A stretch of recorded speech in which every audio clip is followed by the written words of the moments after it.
በ10 ደቂቃ ውስጥ እጃችሁ ለጠቆረባችሁ፣ እግራችሁ ለጠቆረባችሁ፣ ይሄ እኔ ራሴ እየተቀባው እየታጠብኩ እያሳየኋችሁ ነው።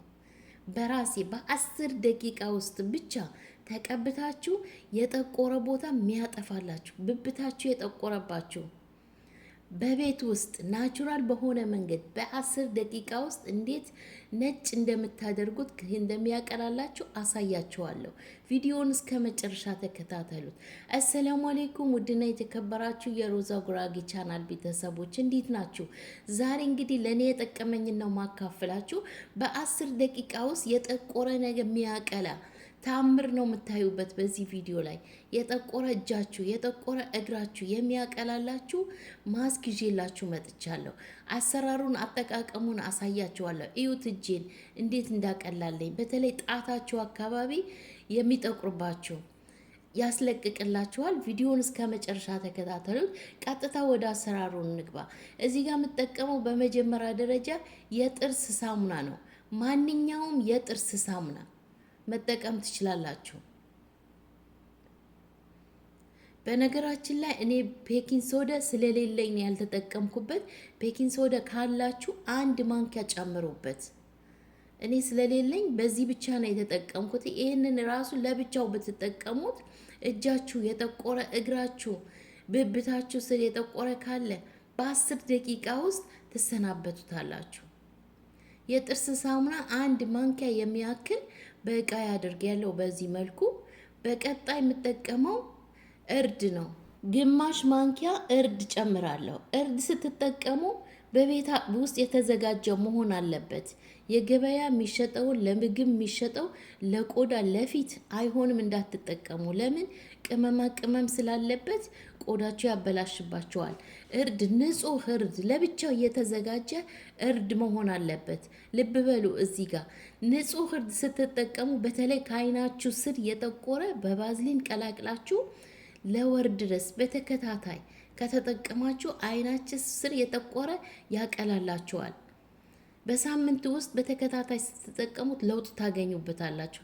እርድ ቆዳችንን ፍክት የማድረግ ባህሪ ያለው፣ ስለዚህ ስትጠቀሙ በዋነኝነት ንጹህ መሆን አለበት።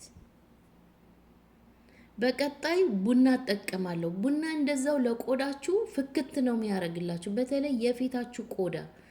ቡና በተከታታይ ከተጠቀማችሁ ብጉር ያጠፋላችኋል። የጠቆረ ነገር ካለባችሁ ፊታችሁ ጽድት ነው የሚያደርግላችሁ። ቡና ካፈላችሁ በኋላ የቀረውን ከስር እንዳደፉት እስቲ ሞክሩት። እጃችሁን ማሳጅ አድርጉበት። የእጃችሁን የቀረውን ከታች የቀረውን ማለት ነው ቡናውን እጃችሁን ማሳጅ አድርጉበት። ወዲያው እጃችሁ ያስደነግጣችኋል። የምሬ ነው የምላችሁ። እኔ ቡና አፍልቼ ቡናውን አልጥለውም። ከታች የቀረውን እጄን ማሳጅ አደርግበታለሁ።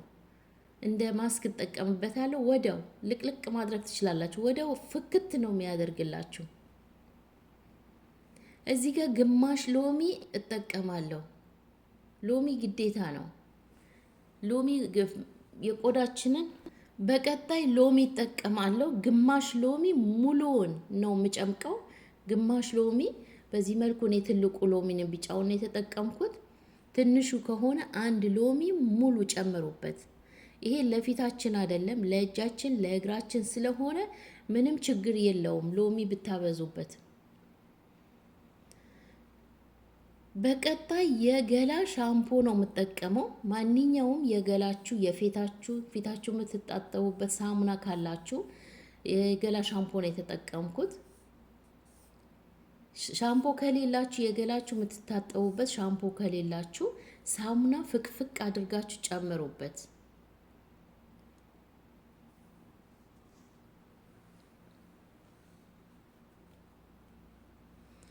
አያችሁት? በዚህ መልኩ እንግዲህ የገላ ሳሙናን የተጠቀምኩት እንደነገርኳችሁ።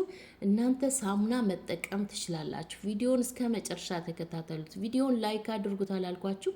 በራሳችሁ በፍላጎታችሁ ቪዲዮውን ላይክ አድርጉት። ሀሳብ አስተያየት ካላችሁ ኮሜንት ላይ አስቀምጡልኝ። ሰሞኑን የሚገራርሙ ቪዲዮ ሰርቻለሁ፣ ገብታችሁ ማየት ትችላላችሁ። በተለይ የፀጉር ዘይት የሰራሁት እንዳያመልጣችሁ ገብታችሁ እዩት። እኔ እስካሁን ድረስ እየተጠቀምኩበት ነው። ሚገርም ዘይት ነው። ሽታ የሌለው ጸጉር የሚያለሰልስ ጸጉር፣ በተለይ ለከርዳዳ ጸጉራችሁ ታጥባችሁ ከተቀባችሁት በኋላ እንዴት እንደሚያለሰልስ ልነግራችሁ አልችልም። የምር የኔ ቤተሰቦች ገብታችሁ እዩት፣ ተጠቀሙት። በሮዝመሪና በቆረንፉድ በዝንጅብል የሰራው ዘይት ነው። የሚገርም ነው። ምን ልበላችሁ፣ እንዳያመልጣችሁ ገብታችሁ አይታችሁ ተጠቀሙት። አያችሁት? በዚህ መልኩ በደንብ አርጌ አቀላቅላችኋለሁ። አንድ ላይ በደንብ አርጋችሁ አዋህዱት። አሁን ይሄ ለብዙ ጊዜ ይጠቅማችኋል። እንደዚህ ውጭ አስቀምጣችሁ በተከታታይ መጠቀም ትችላላችሁ። ሁልጊዜ መስራት አይጠበቅባችሁ። በአንድ ጊዜ ብቻ ስትታጠቡበት ለውጥ ታዩበታላችሁ። በተለይ የጠቆረ ብብት ካላችሁ፣ የጠቆረ እጅ ካላችሁ፣ የጠቆረ እግራችሁ በሳሙና ታጥባችሁ ነው ይህንን የምትቀቡት።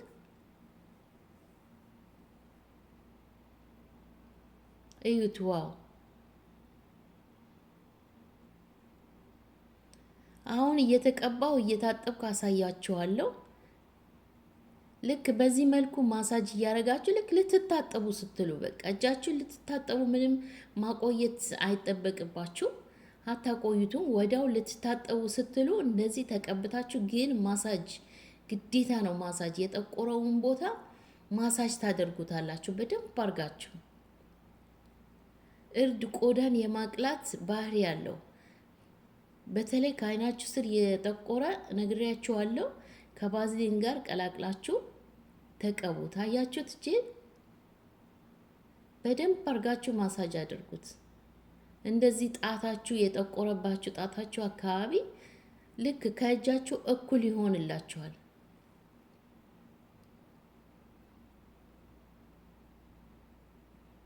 እዩት። እንግዲህ እኔ እዚሁ ባጠገባችሁ ውሃ አስቀምጬ ነው፣ አጠገቤ ውሃ አስቀምጬ በዚሁ እየታጠብኩ አሳያችኋለሁ። ውሃ አስቀምጬ ነው እንደዚህ የምቀባው።